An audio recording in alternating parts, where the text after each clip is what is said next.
Hi friends, ಎಲ್ರಿಗೂ ನಮಸ್ತೆ.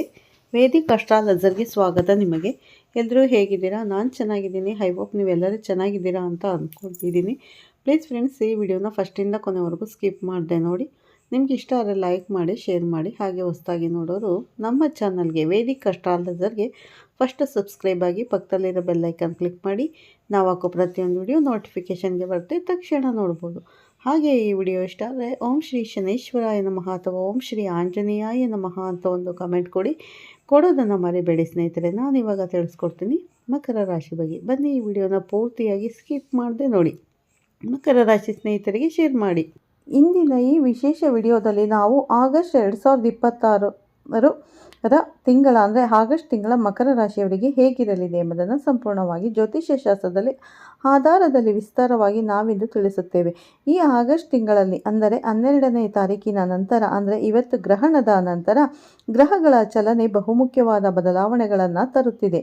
3ನೇ ಮನೆಯಲ್ಲಿ ವಕ್ರಿ ಶನಿಯ ಸಂಚಾರ, 7ನೇ ಮನೆಯಲ್ಲಿ ಉಚ್ಚ ಗುರುವಿನ ಅನುಗ್ರಹ ಹಾಗೂ 6ನೇ ಮನೆಗೆ ಮಂಗಳನ ಪ್ರವೇಶ, ಈ ಎಲ್ಲ ಗ್ರಹ ಸ್ಥಿತಿಗಳು ನಿಮ್ಮ ವೃತ್ತಿ, ಆರ್ಥಿಕ ಸ್ಥಿತಿ, ಕುಟುಂಬ, ಆರೋಗ್ಯ ಮತ್ತು ಶಿಕ್ಷಣದಲ್ಲಿ ಉಂಟಾಗುವ ಪ್ರಭಾವಗಳೇನು, ಈ ತಿಂಗಳು ನಿಮಗೆ ಸಿಗಲಿರುವ ದೊಡ್ಡ ಶುಭ ಸುದ್ದಿಗಳು ಯಾವುವು ಮತ್ತು ನೀವು ವಹಿಸಬೇಕಾದ 5 ಮುಖ್ಯ ಎಚ್ಚರಿಕೆಗಳು ಯಾವುವು, ಈ ವಿಡಿಯೋವನ್ನು ಕೊನೆಯವರೆಗೂ ವೀಕ್ಷಿಸಿ ಸ್ನೇಹಿತರೆ.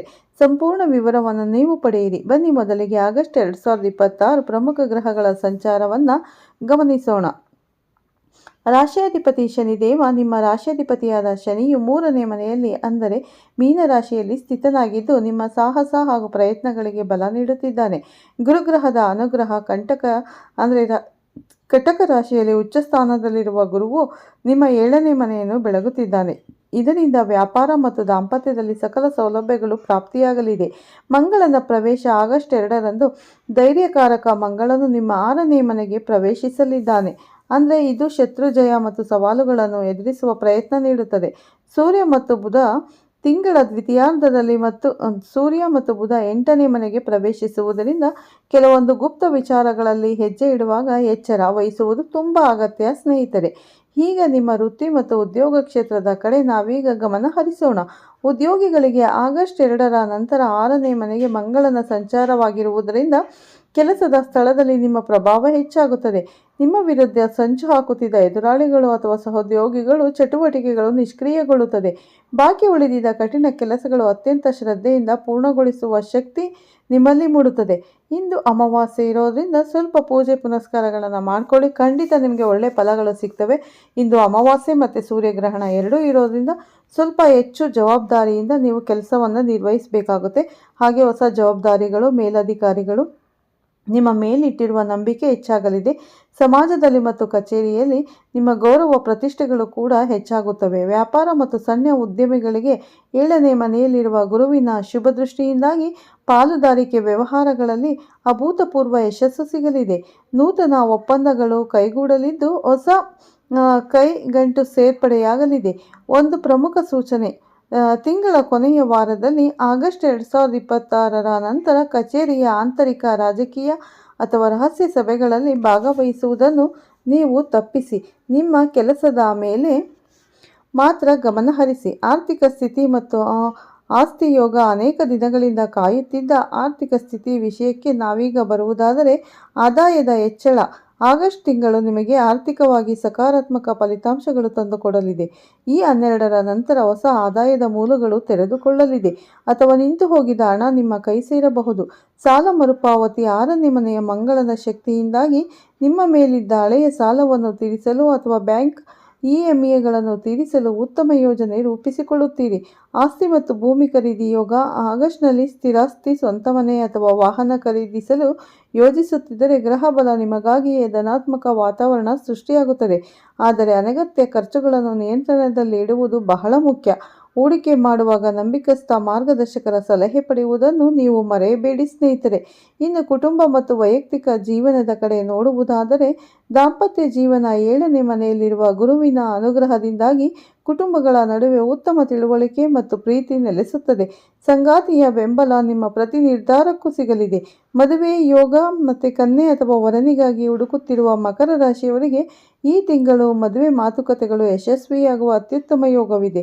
ಪ್ರೀತಿ ಮತ್ತು ಸಂಬಂಧಗಳು ಪ್ರೇಮಿಗಳಿಗೆ ಪ್ರಾಯೋಗಿಕವಾಗಿ ಚಿಂತಿಸುವ ಅಗತ್ಯವಿದೆ. ಸಣ್ಣ ಪುಟ್ಟ ಮಾತುಗಳಿಂದ ಅಪಾರ್ಥಗಳು ಉಂಟಾಗದಂತೆ ಎಚ್ಚರಿಕೆ ವಹಿಸಿ. ಮಾತಿನ ಮೇಲೆ ನಿಗವಿರಲಿ. ಸಂತಾನ ಹಾಗೂ ಮಕ್ಕಳ ವಿಷಯ. ಮಕ್ಕಳ ವಿದ್ಯಾಭ್ಯಾಸದಲ್ಲಿ ಪ್ರಗತಿಯನ್ನು ಕಂಡು ಹೆತ್ತವರು ಹೆಮ್ಮೆ ಪಡುವ ವಾತಾವರಣ ಸೃಷ್ಟಿಯಾಗುತ್ತದೆ. ಈಗ ಆರೋಗ್ಯ ಮತ್ತು ಶಿಕ್ಷಣದ ವಿಷಯವನ್ನು ನೋಡೋಣ. 6ನೇ ಮನೆಯ ಮಂಗಳನ ಸಂಚಾರದಿಂದಾಗಿ ನಿಮ್ಮ ದೈಹಿಕ ಶಕ್ತಿ ಮತ್ತು ರೋಗ ನಿರೋಧಕ ಶಕ್ತಿ ಉತ್ತಮವಾಗಿರುತ್ತದೆ. ಹಳೆಯ ಆರೋಗ್ಯ ಸಮಸ್ಯೆಗಳಲ್ಲಿ ಚೇತರಿಸಿಕೊಳ್ಳಲು ಇದು ಸೂಕ್ತ ಸಮಯ. ಆದರೆ ತಿಂಗಳ ದ್ವಿತೀಯಾರ್ಧದಲ್ಲಿ ಪಿತ್ತ ಹಾಗೂ ಹೊಟ್ಟೆಗೆ ಸಂಬಂಧಿಸಿದ ಸಣ್ಣ ಪುಟ್ಟ ಕಿರಿಕಿರಿಗಳು ಎದುರಾಗಬಹುದು. ಆಹಾರ ಪದ್ಧತಿ ಶಿಸ್ತಿನಿಂದಿರಲಿ. ವಿದ್ಯಾರ್ಥಿಗಳಿಗೆ ಸ್ಪರ್ಧಾತ್ಮಕ ಪರೀಕ್ಷೆಗಳಿಗೆ ಸಿದ್ಧತೆ ನಡೆಸುತ್ತಿರುವವರು ಆಗಸ್ಟ್ ತಿಂಗಳು ತುಂಬ ಅನುಕೂಲಕರವಾಗಿದೆ. ಏಕಾಗ್ರತೆ ಹೆಚ್ಚಲಿದ್ದು ಶ್ರಮಕ್ಕೆ ತಕ್ಕ ಪ್ರತಿಫಲಗಳು ಸಿಗಲಿದೆ. ವಿಶೇಷ ಎಚ್ಚರಿಕೆ ಮತ್ತು ಇದಕ್ಕೆ ಸರಳ ಪರಿಹಾರಗಳು.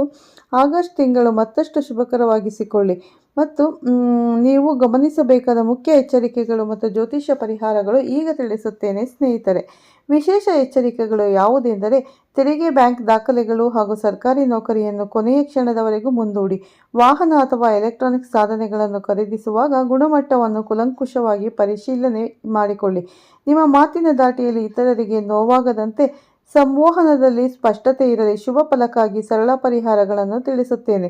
ಶನಿದೇವರು ಪ್ರತಿ ಶನಿವಾರ ಶನಿ ಚಾಲಿಸ ಅಥವಾ ಹನುಮಾನ್ ಚಾಲಿಸ ಪಠಿಸಿ. ಶಿವಾರಾಧನೆ ಸೋಮವಾರ ಅಥವಾ ಶನಿವಾರದಂದು ಶಿವನಿಗೆ ಜಲಾಭಿಷೇಕ ಮಾಡಿ ಬಿಲ್ವಪತ್ರೆ ಅರ್ಪಿಸುವುದರಿಂದ ಸಕಲ ವಿಘ್ನಗಳು ನಿವಾರಣೆಯಾಗುತ್ತದೆ. ದಾನ. ಬಡವರಿಗೆ ಅಥವಾ ಅಗತ್ಯ ಇರುವವರಿಗೆ ಆಹಾರ ದಾನ ಮಾಡುವುದು ನಿಮ್ಮ ಆರ್ಥಿಕ ಪ್ರಗತಿಯನ್ನು ಹೆಚ್ಚಿಸುತ್ತದೆ. ನೋಡಿದ್ರಲ್ಲ ವೀಕ್ಷಕರೇ, ಸ್ನೇಹಿತರೆ ಮತ್ತು ಮಕರ ರಾಶಿಯವರಿಗೆ ಆಗಸ್ಟ್ 2026 ಮಾಸಿಕ ಭವಿಷ್ಯ ಹೇಗಿರಲಿದೆ ಎಂಬುದನ್ನು ಈ ವಿಡಿಯೋ ನಿಮಗೆ ಇಷ್ಟವಾದರೆ ದಯವಿಟ್ಟು ಲೈಕ್ ಮಾಡಿ ಮತ್ತು ನೀವು ಮಕರ ರಾಶಿಯ ಸ್ನೇಹಿತರು ಮತ್ತು ಸಂಬಂಧಿಕರಿಗೆ ವಿಡಿಯೋವನ್ನು ಶೇರ್ ಮಾಡಿ. ನೀವಿನ್ನೂ ನಮ್ಮ ಚಾನಲ್ಗೆ ಸಬ್ಸ್ಕ್ರೈಬ್ ಆಗಿಲ್ಲ ಅಂದರೆ ಈ ತಕ್ಷಣ ಸಬ್ಸ್ಕ್ರೈಬ್ ಆಗಿ. ಹಾಗೆ ಪಕ್ಕದಲ್ಲಿರುವ ಬೆಲ್ಲೈಕನ್ ಕೂಡ ಪ್ರೆಸ್ ಮಾಡಿ ಸ್ನೇಹಿತರೆ. ನಾನು ಹಾಕೋ ಪ್ರತಿಯೊಂದು ವಿಡಿಯೋ ನಿಮ್ಮೆಲ್ಲರಿಗೂ ತಲುಪುತ್ತೆ. ಮತ್ತು ಆಯುಷ್ಯ, ಆರೋಗ್ಯ, ಸುಖ, ಶಾಂತಿ ಮತ್ತು ಯಶಸ್ಸನ್ನು ಕರುಣಿಸಲಿ ಅಂತ ನಾನು ಕೂಡ ಶನಿದೇವನಲ್ಲಿ ಪ್ರಾರ್ಥಿಸುತ್ತೇನೆ. ನಿಮ್ಮ ಜೀವನ ನಿತ್ಯ ಸಮೃದ್ಧಿ ಹೊಂದಲಿ ಅಂತ ಹೇಳ್ತಾ ಈ ವಿಡಿಯೋನ ಮುಗಿಸ್ತೀನಿ ಸ್ನೇಹಿತರೆ. ನೋಡೋದಲ್ಲ, ಈ ತಿಂಗಳ 12 ಅಂದರೆ ಇವತ್ತು ಅಮಾವಾಸ್ಯೆ ಗ್ರಹಣದ ನಂತರ ಯಾವ ರೀತಿ ಫಲಗಳಿದೆ ಅನ್ನೋದನ್ನು ಸಂಪೂರ್ಣ ಮಾಹಿತಿಯನ್ನು ಈ ವಿಡಿಯೋದಲ್ಲಿ ಶೇರ್ ಮಾಡಿದ್ದೇನೆ. ಹಾಗಾಗಿ ಈ ವಿಡಿಯೋವನ್ನು ಮಕರ ರಾಶಿಯವರು ಎಲ್ಲೂ ಸ್ಕಿಪ್ ಮಾಡೋದಕ್ಕೆ ಹೋಗಬೇಡಿ, ಪೂರ್ತಿಯಾಗಿ ನೋಡಿ. ಹಾಗೆ ನಿಮ್ಮ ಮಕರ ರಾಶಿ ಸ್ನೇಹಿತರಿಗೆ, ಸಂಬಂಧಿಕರಿಗೆ ವಿಡಿಯೋವನ್ನು ಶೇರ್ ಮಾಡಿ. ಪರಿಹಾರ ಕೂಡ ತಿಳಿಸಿಕೊಟ್ಟಿದ್ದೇನೆ. ಸಣ್ಣ ಪುಟ್ಟ ಪರಿಹಾರಗಳನ್ನು ಮಾಡ್ಕೊಳ್ಳಿ. ಖಂಡಿತ ನಿಮಗೆ ಧನಲಾಭ ಆಗೋದಂತೂ ಗ್ಯಾರಂಟಿ. ಈ ತಿಂಗಳು ತುಂಬಾ ಚೆನ್ನಾಗಿದೆ ಅಂತ ಹೇಳ್ಬೋದು. ಆಗಲೇ ನಾವು 12ನೇ ತಾರೀಕಿಗೆ ಬಂದುಬಿಟ್ಟಿದ್ದೀವಿ. ಅಂದರೆ ಆಗಲೇ ಇನ್ನೇನು ವರಮಹಾಲಕ್ಷ್ಮಿ ಕೂಡ ಹತ್ರ ಬರ್ತಾ ಇದೆ. ಹಾಗಾಗಿ ಈ ತಿಂಗಳ ಮಧ್ಯಭಾಗದಲ್ಲಿದ್ದೀವಿ ಸ್ನೇಹಿತರೆ. ಈ ತಿಂಗಳು ತುಂಬಾ ಶುಭ ಫಲಗಳನ್ನು ಅನುಭವಿಸ್ತೀರ. ಖಂಡಿತ ಒಳ್ಳೆಯದಾಗುತ್ತೆ. ಮತ್ತು ಮದುವೆ ಯೋಗ ಕೂಡ ಇದೆ ಅಂತ ಹೇಳ್ತಾ ಈ ವಿಡಿಯೋನ ಮುಗಿಸ್ತೀನಿ. ಈ ವಿಡಿಯೋನ ಎಲ್ಲೂ ಸ್ಕಿಪ್ ಮಾಡದೆ ನೋಡಿ ಸ್ನೇಹಿತರೆ, ಪೂರ್ತಿಯಾಗಿ. ನಿಮ್ಗೆ ಇಷ್ಟ ಆದರೆ ಓಂ ಶನೇಶ್ವರಾಯ ನಮಃ ಅಂತ ಒಂದು ಕಮೆಂಟ್ ಕೊಡೋದನ್ನು ಖಂಡಿತ ಮರಿಬೇಡಿ.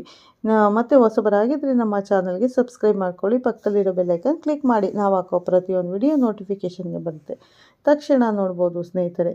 ಮತ್ತೆ ಸಿಗ್ತೀನಿ ನಿಮಗೆ ಉತ್ತಮ ರಾಶಿ ಭವಿಷ್ಯದೊಂದಿಗೆ ಅಂತ ಹೇಳ್ತಾ ವಿಡಿಯೋನ ಮುಗಿಸ್ತೀನಿ. ಎಲ್ಲರಿಗೂ ಧನ್ಯವಾದಗಳನ್ನು ತಿಳಿಸ್ತಾ ಇದ್ದೀನಿ. ಮತ್ತೊಮ್ಮೆ ಇವತ್ತು ಭೀಮನ ಅಂದರೆ ಅಮಾವಾಸ್ಯೆ ಕೂಡ ಇದೆ. ಹಾಗಾಗಿ ತಮ್ಮೆಲ್ಲರಿಗೂ ಅಂದರೆ ಮಕರ ರಾಶಿಯ ಸ್ನೇಹಿತರೆಲ್ಲರಿಗೂ ಭೀಮನ ಅಮಾವಾಸ್ಯೆಯ ಆರ್ಥಿಕ ಶುಭಾಶಯಗಳನ್ನು ತಿಳಿಸ್ತಾ ವಿಡಿಯೋನ ಮುಗಿಸ್ತೀನಿ. ತಮ್ಮೆಲ್ಲರಿಗೂ ಒಳ್ಳೆಯದಾಗಲಿ ಅಂತ ದೇವರಲ್ಲಿ ಪ್ರಾರ್ಥನೆ ಮಾಡ್ತೀನಿ. ಧನ್ಯವಾದಗಳು ಸ್ನೇಹಿತರೆ. ಮತ್ತೆ ಸಿಗೋಣ ಉತ್ತಮ ರಾಶಿ ಭವಿಷ್ಯದೊಂದಿಗೆ. ಅಲ್ಲಿವರೆಗೂ ಧನ್ಯವಾದಗಳು. ಪ್ರತಿಯೊಬ್ಬರಿಗೂ ಒಳ್ಳೆಯದಾಗಲಿ. ಆ ಶನಿದೇವ ಎಲ್ಲರಿಗೂ ಒಳ್ಳೆಯದು ಮಾಡಲಿ ಅಂತ ಆ ಶನಿದೇವನಲ್ಲಿ ಪ್ರಾರ್ಥನೆಯನ್ನು ಮಾಡ್ತೀನಿ. ಧನ್ಯವಾದಗಳು.